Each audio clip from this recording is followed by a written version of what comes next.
شہادت حضرت عباس کے بعد امام حسین غریب اور بے یار و مددگار ہو گئے۔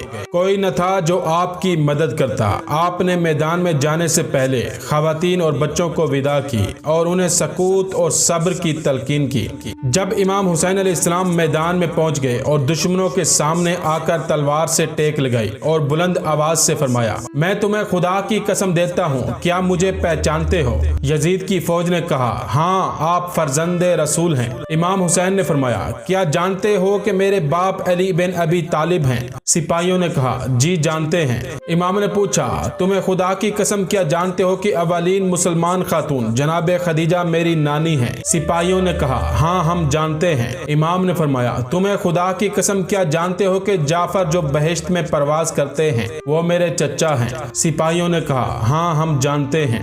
امام نے فرمایا، تمہیں خدا کی قسم کیا جانتے ہو کہ یہ تلوار جو میری کمر میں ہے یہ رسول خدا کی تلوار ہے؟ دشمنوں نے کہا، ہاں ہم جانتے ہیں۔ امام نے فرمایا، تمہیں خدا کی قسم کیا جانتے ہو کہ میرے سر پر جو امامہ ہے یہ رسول خدا کا امامہ ہے؟ سپاہیوں نے کہا، ہاں ہم جانتے ہیں۔ امام نے فرمایا، تمہیں خدا کی قسم کیا جانتے ہو کہ میرے بابا سب سے پہلے اسلام لائے؟ وہ سب سے زیادہ عالم، سب سے زیادہ صابر اور تمام مردوں و عورتوں کے مولا ہیں؟ دشمنوں نے کہا، ہاں ہم جانتے ہیں۔ امام نے پوچھا، پھر تم میرا خون کیوں بہا رہے ہو جبکہ کل قیامت میں حوض کوثر میرے بابا کے اختیار میں ہوگا؟ وہ ایک گروہ کو اس طرح وہاں ہنکا رہے ہوں گے جس طرح پیاسے اونٹ کو پانی سے روکا جاتا ہے۔ قیامت میں پرچم لشکر انہی کے ہاتھ میں ہوگا۔ دشمنوں نے کہا، ہم سب جانتے ہیں، لیکن تمہیں ہرگز نہ چھوڑیں گے جب تک کہ تم پیاس کے مارے موت کا پیالہ نہ پی لو۔ اس کے بعد جنگ شروع ہوئی۔ امام حسین علیہ السلام نے دشمنوں کو جنگ کی دعوت دی، جو بھی میدان میں آتا آپ کے ہاتھوں ہلاک ہوتا۔ اسی طرح آپ نے دشمن کے بہت سے بہادروں کو قتل کیا۔ پھر آپ نے دائیں جانب حملہ کرتے ہوئے یہ رجز پڑھا، قتل ہونا ذلت کی سواری سے بہتر ہے اور ذلت بہتر ہے جہنم میں داخل ہونے سے، اور ہر حال میں خدا کی پناہ میرے ساتھ ہے، میں اس کی پناہ اور عزت کے ہوتے تمہاری پناہ میں اپنے کو نہ دوں گا۔ میں حسین ہوں، علی کا فرزند، خدا کی قسم کھاتا ہوں کہ ظالموں کے آگے سر نہ جھکاؤں گا۔ میں اپنے بابا کے عیال کی حمایت کروں گا اور دین رسول پر قائم رہوں گا۔ حالانکہ اس وقت امام حسین پر چاروں طرف سے مصائب نے گھیرا ہوا تھا۔ پہلے نمبر پر تو شدید اور جان لیوا پیاس تھی، دوسرا گرم ہوا تھی، تیسرا عزیزوں کے المناک داغ، چوتھا سنگ دل دشمنی، پانچواں کہ میرے بعد اہل حرم قیدی بنائے جائیں گے، چھٹا تنہائی اور غربت۔ اس کے باوجود امام حسین علیہ السلام نے بہت زیادہ شجاعت کا مظاہرہ کیا۔ ایک دوسری روایت میں ہے کہ امام حسین علیہ السلام نے اشقیاء سے سخت جنگ کی۔ آپ پر پیاس کا شدید غلبہ تھا۔ آپ نے نہر فرات کی طرف جانے کا ارادہ کیا، گھوڑے پر سوار ہوئے اور قلب لشکر پر جہاں 4000 سپاہی پہرا دے رہے تھے اور ان کا سردار عمرو بن الحجاج تھا، حملہ کیا، لشکر کو دونوں طرف پراگندہ کر دیا اور خود آب فرات میں داخل ہو گئے۔ امام نے اپنے گھوڑے کی طرف رخ کیا اور فرمایا، تو بھی پیاسا ہے، میں بھی پیاسا ہوں، میں اس وقت تک پانی نہیں پیوں گا جب تک تو نہ پی لے گا۔ گھوڑے نے گویا احساس کیا اور اپنا منہ بلند کر لیا، گویا آپ سے پہلے پانی نہیں پیوں گا۔ جس وقت امام حسین نے اپنے چلو میں پانی لیا، ایک دشمن نے آواز دی، اے حسین، آپ پانی پی رہے ہیں اور فوجیوں نے آپ کے خیموں کا رخ کیا ہے، وہ خیمے جلا رہے ہیں۔ آپ کی غیرت جوش میں آئی، پانی پھینک دیا اور تیزی سے خیمے کی طرف واپس آئے۔ معلوم ہوا کہ کسی نے بھی خیمے پر حملہ نہیں کیا ہے۔ دشمن کا مطلب تھا کہ اس ہیلے سے امام کو پانی پینے سے روکے۔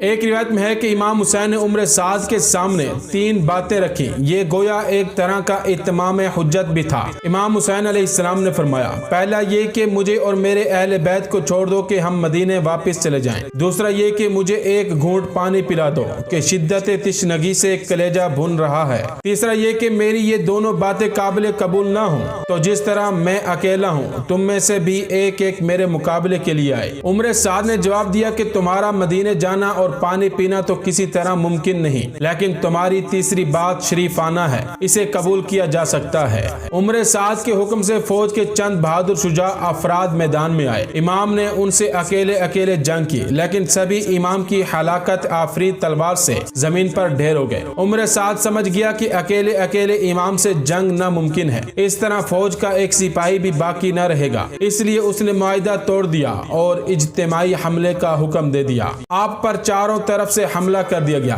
امام نے اس طرح انہیں ضد پر لیا کہ کہ وہ چونٹیوں کی طرح بھاگنے لگے۔ مسعودی نے لکھا ہے کہ امام حسین نے اس طرح جنگ کی کہ بے روایت 1800 دشمن کے سپاہیوں کو قتل کیا۔ ایک دوسری روایت میں ہے کہ زخمیوں کے علاوہ 1950 افراد کو تہہ تیغ کیا۔ عمر سعد اپنے فوجیوں سے چلانے لگا، تم پر توف ہے، کیا تم جانتے نہیں کہ کس سے جنگ کر رہے ہو؟ اے سپاہیوں، چاروں طرف سے حملہ کرو۔ یہ سنتے ہی 4000 تیر اندازوں نے امام حسین کی طرف تیروں کی بارش کر دی۔ آپ اسی طرح جنگ کرتے رہے اور اشکیا سے پانی طلب کرتے رہے، لیکن کوئی آپ کا جواب نہیں دیتا تھا۔ آپ کے جسم پر اس قدر تیر پیوست تھے کہ بیان کیا جاتا ہے کہ آپ مانند ساہی یا خار پشت کی طرح ہو گئے تھے۔ امام محمد باقر کا ارشاد ہے کہ امام حسین علیہ السلام کے جسم پر 320 سے زیادہ زخم تھے اور وہ سبھی آپ کے آگے کی طرف تھے، کیونکہ آپ نے کبھی دشمن کو پیٹھ نہیں دکھائی۔ اسی وقت شمر کچھ لوگوں کے ساتھ آیا اور آپ کے اور خیموں کے درمیان محاذ قائم کر دیا، اس طرح کہ وہ سبھی خیمے کے نزدیک ہو گئے۔ امام نے آواز فریاد بلند کی، توف ہے تم پر، اگر تمہارے پاس دین نہیں اور تمہیں قیامت کا ڈر نہیں تو کم سے کم دنیا میں آزاد مرد کی طرح رہو۔ شمر چلایا، اے فرزند فاطمہ، کیا کہہ رہے ہو؟ امام نے فرمایا، میں کہتا ہوں کہ میں تم سے جنگ کر رہا ہوں، تم مجھ سے جنگ کرو۔ ان عورتوں کا کیا قصور ہے؟ اپنے گمراہوں اور ظالموں کو روکو کہ جب تک زندہ ہوں اہل حرم کو نہ ستائیں۔ شمر نے چلا کر کہا، اے فرزند فاطمہ، اب اہل حرم کو پریشان نہیں کیا جائے گا۔ پھر اس نے چلا کر اپنے سپاہیوں سے کہا، سب مل کر امام حسین پر حملہ کرو اور ان کا کام تمام کر دو۔ دشمن کی فوج نے امام پر حملہ کیا، آپ برابر جنگ کرتے رہے یہاں تک کہ سارا بدن زخموں سے چور ہو گیا۔ آخرکار ایک ظالم صالح بن وہب سامنے آیا، اس نے آپ کی ران پر اس قدر تلواریں ماری کہ آپ گھوڑے کی پشت سے زمین پر آ گئے، اپنا داہنا رخسار زمین کی طرف کر لیا، پھر اٹھے اور جنگ کرنے لگے۔ امام حسین علیہ السلام کے آخری لمحوں میں حضرت زینب خیمے سے باہر آئیں، وہ فریاد کر رہی تھی۔ انہوں نے فرمایا، کاش آسمان پھٹ پڑتا، کاش پہاڑ ٹکڑے ٹکڑے ہو جاتے۔ اسی طرح وہ امام حسین کے قریب گئی۔ عمر سعد بھی کچھ لوگوں کے ساتھ آیا۔ امام حسین جان کنی کے عالم میں تھے۔ زینب نے فریاد کی، اے عمر، ابو عبداللہ قتل کیے جا رہے ہیں اور تو دیکھ رہا ہے۔ جناب زینب کی یہ فریاد اس قدر دل خراش تھی کہ عمر سعد کی روتے روتے داڑھی بھیگ گئی، لیکن اس کے باوجود عمر سعد نے اپنا چہرہ ان سے موڑ لیا اور کوئی جواب نہ دیا۔ حضرت زینب نے فریاد بلند کی، وائے ہو تم پر، کیا تم میں کوئی مسلمان نہیں؟ لیکن کسی نے بھی بی بی زینب کا جواب نہ دیا۔ امام حسین علیہ السلام جان کنی کی حالت میں زمین پر پڑے تھے کہ کسی کو ہمت نہ ہوتی کہ آخری ضربت لگائے۔ دشمن کا ایک فوجی حلال بن نافع کہتا ہے کہ میں نے قتل گاہ کی طرف دیکھا کہ حسین اپنے خون میں لوٹ رہے ہیں، وہ جان کنی کے عالم میں تھے، ان کے چہرے کی تابانی اور قامت کی زیبائی نے مجھے ان کے قتل سے باز رکھا۔ میں نے کبھی ایسے شہید کو نہیں دیکھا تھا جو اپنے خون میں لوٹ رہا ہو۔ امام حسین علیہ السلام نے اسی حالت میں فرمایا، مجھے پانی پلا دو۔ ایک ظالم نے کہا، تم پانی نہ پی سکو گے، اب تو دوزخ کا کھولتا پانی ہی پیو گے۔ امام حسین علیہ السلام نے فرمایا، کیا میں جہنم کا کھولتا پانی پیوں گا؟ نہیں، ہرگز نہیں، بلکہ میں رسول خدا کی خدمت میں پہنچوں گا، ان کی بارگاہ سے بہشت کا شیریں جام پیوں گا اور تم لوگوں کے ظلم و ستم کی آن حضرت سے شکایت کروں گا۔ امام کی گفتگو کا اس سنگ دل پر کچھ بھی اثر نہ ہوا۔ عمر سعد نے اپنی داہنی طرف کھڑے ایک سپاہی سے کہا، جاؤ حسین کو راحت پہنچاؤ۔ ایک روایت میں ہے کہ خولی سے سنان بن انس نے کہا، جا کر حسین کا سر بدن سے جدا کرو۔ خولی اس ارادے سے چلا لیکن کانپتا ہوا واپس آ گیا۔ سنان یا شمر نے اس سے پوچھا، خدا تیرے بازو الگ کرے، کیوں تھر تھرا رہا ہے؟ آخر کار سنان نے اور بعض روایتوں کے مطابق شمر نے آپ کا سر بدن سے جدا کیا۔ شمر کہہ رہا تھا کہ میں جانتا ہوں کہ تم مولا ہو، فرزند رسول ہو، پدر و مادر کی حیثیت سے بہترین انسان ہو، اس کے باوجود تمہارا سر بدن سے جدا کر رہا ہوں۔ امام حسین نے اس وقت شمر سے کہا، اب جب کہ تو نے میرے قتل پر تیاری کر لی ہے، ایک گھونٹ پانی پلا دے۔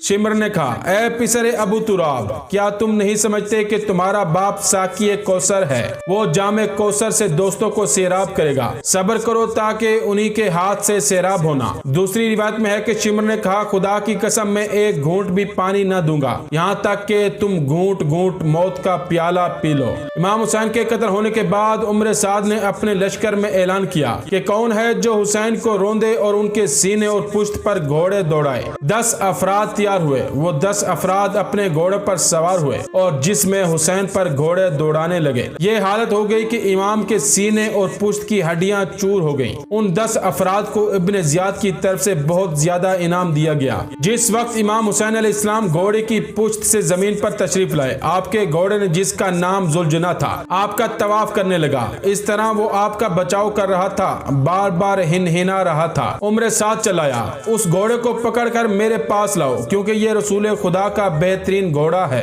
بہت سے لوگوں نے اسے گھیر لیا تاکہ پکڑیں، لیکن وہ اپنے پاؤں سے مار کر سب کو دور کرنے لگا۔ اسی عالم میں اس نے 40 آدمیوں کو قتل کر دیا۔ عمر ساتھ چلایا، اسے چھوڑ دو تاکہ دیکھوں وہ کیا کرتا ہے۔ جس وقت گھوڑے نے امن کا احساس کیا، امام حسین کے بدن پارا پارا کے قریب آیا، اپنے بالوں کو خون حسین سے رنگین کیا۔ امام کا بدن سونگنے لگا، پھر بلند آواز سے چلانے لگا۔ امام محمد باقر کا ارشاد ہے کہ وہ چلا کر یہ کہہ رہا تھا، ہائے ظلم اس امت کا جس نے دختر رسول کے فرزند کو قتل کیا۔ پھر ذوالجناح نے خیمے کا رخ کیا، وہ چلاتا جاتا تھا۔ روایت میں ہے کہ جس وقت ذوالجناح کی آواز خیمے میں پہنچی تو زینب نے سکینہ سے کہا، پیاری سکینہ، تیرا بابا پانی لایا ہے، جا کر پی لے۔ سکینہ خیمے سے باہر آئی۔ جب سکینہ نے ذوالجناح کا منظر دیکھا تو صدائے گریہ و زاری بلند کی، اے گھوڑے، میرے بابا کو کیا ہوا؟ شافع قیامت کو کہاں چھوڑ آیا؟ روشنی چشم رسول کہاں ہے؟ گھوڑے سے خطاب کر کے چند شعر پڑے، اے مبارک گھوڑے، میرے بابا کو دشمنوں کے درمیان خاک و خون میں غلطاں چھوڑ آیا۔ وہ لوگ بابا کے بدن پر زخم لگا رہے ہیں، اے گھوڑے واپس جا اور میرے بابا کو لے آ،